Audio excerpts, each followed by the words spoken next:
Hello दोस्तों। बहुत सारे बच्चों की क्वेरी रहती है कि वो लोग खुद से सेल्फ स्टडी करना चाहते हैं तो कौन सी बुक्स हैं जिनका सहारा लिया जाए जिससे कि परीक्षा में सफलता मिले।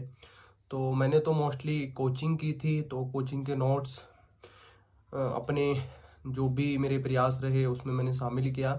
लेकिन आज हमारे साथ हैं आकिब खान, आईएएस 2023, जिन्होंने अपनी पूरी जो तैयारी की थी तो वो सेल्फ स्टडी के थ्रू ही की थी।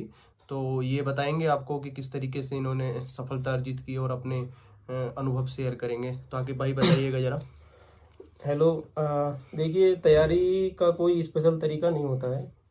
अगर आपको तैयारी करनी है तो कुछ चीज़ें आपको कोचिंग की शामिल करनी होती हैं और कुछ जो स्टैंडर्ड बुक्स हैं उनको पढ़ना होता है। तो कोचिंग नहीं करी उसका अलग बात होती है, लेकिन कुछ कोचिंगों के कुछ कुछ मटेरियल ऐसे हैं जिनको आप अपनी तैयारी में यूज कर सकते हैं।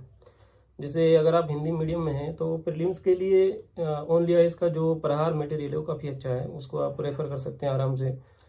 इनफैक्ट मैं तो ये कहता हूँ कि लक्ष्मीकांत और स्पेक्ट्रम के अलावा आपको जो भी मैटर हिंदी में ना मिले तो आप डायरेक्ट ओनली आइज के प्रहार को आराम से रेफर कर सकते हैं। उसमें अच्छा मटेरियल है और बेसिक्स के साथ उन्होंने कवर किया है सारा का सारा। दूसरा ये कि धर्मेंद्र झाकर भाई का अगर आपने नाम सुना हो तो उसके एथिक्स के नोट काफ़ी काफ़ी अच्छे हैं। मैंने अभी लास्ट अटेम्प्ट में उनको यूज किया था और काफ़ी अच्छे एग्जाम्पल्स भी उन्होंने शामिल किए हुए हैं। बाकी एग्जाम्पल तो आपको शामिल करनी ही है एथिक्स में, तो आप एथिक्स के लिए उसके नोट्सों को आराम से रेफर कर सकते हैं। और यूट्यूब पर देखिए सी सेट वगैरह की दिक्कत आती है तो भटनेरा इसकी वीडियोज हैं यूट्यूब पर, मैथ्स के लिए काफ़ी अच्छी हैं। और कुछ ऐसी चीज़ें हैं जो आपको लग रहा है कि आपके कॉन्सेप्ट कमज़ोर हैं, मान लो इकोनॉमिक्स आपको सेल्फ स्टडी से समझ नहीं आ रही है, तो आप जाइए आराम से यूट्यूब पे, आपको मतलब वीडियोज मिल जाएंगे, मृणाल के भी मिल जाएंगे हिंदी में और किसी और टीचर के मिल जाएंगे। बहुत अच्छी वीडियो है, किसी भी एक टीचर की वीडियो को आप रेफर करके अपने जो बेसिक कॉन्सेप्ट है उनको क्लियर कर सकते हैं।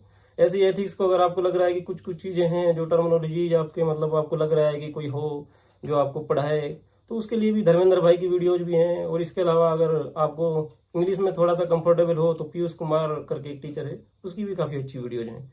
किसी एक की रेफर कर लो, बस आपको इतना करना है कि आपका जो बेसिक कॉन्सेप्ट हैं वो क्लियर हो जाए।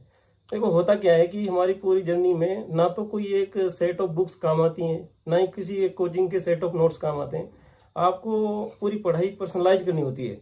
मतलब ये है कि जैसे मान लो कि आपको पॉलिटी करना है तो आपने लक्ष्मीकांत कर ली, ठीक है, लेकिन इकोनॉमी में हो सकता है आपको विवेक सिंह के नोट्स काम आ जाएं, हो सकता है किसी और टीचर के नोट्स काम आ जाएं, पर आपको अपने सोर्सेज का मल्टीप्लीकेशन नहीं करना।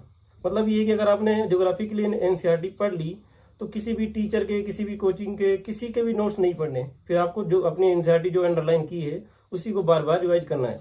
ऐसे ही हिस्ट्री में अगर आपने एनसीईआरटी पढ़ी है, ओल्ड एनसीईआरटी स्पेशली, तो उनमें बहुत कुछ दिया हुआ है, 90% आपकी हिस्ट्री वहीं से कवर हो जाएगी। तो उसके बाद आपको मतलब कहीं ऐसा नहीं है कि किसी और को नोट्स उठा लिए, मैं कह रहा हूँ ओनली आइज के, तो आप ओनली आइज पढ़ने लग गए। इनफैक्ट आपने पहले से एनसीईआरटी पढ़ ली फिर भी आप किसी कोचिंग के नोट्स पढ़ने जा रहे हैं तो वो मत कीजिए। अगर आपने एनसीईआरटी अच्छे से पढ़ ली है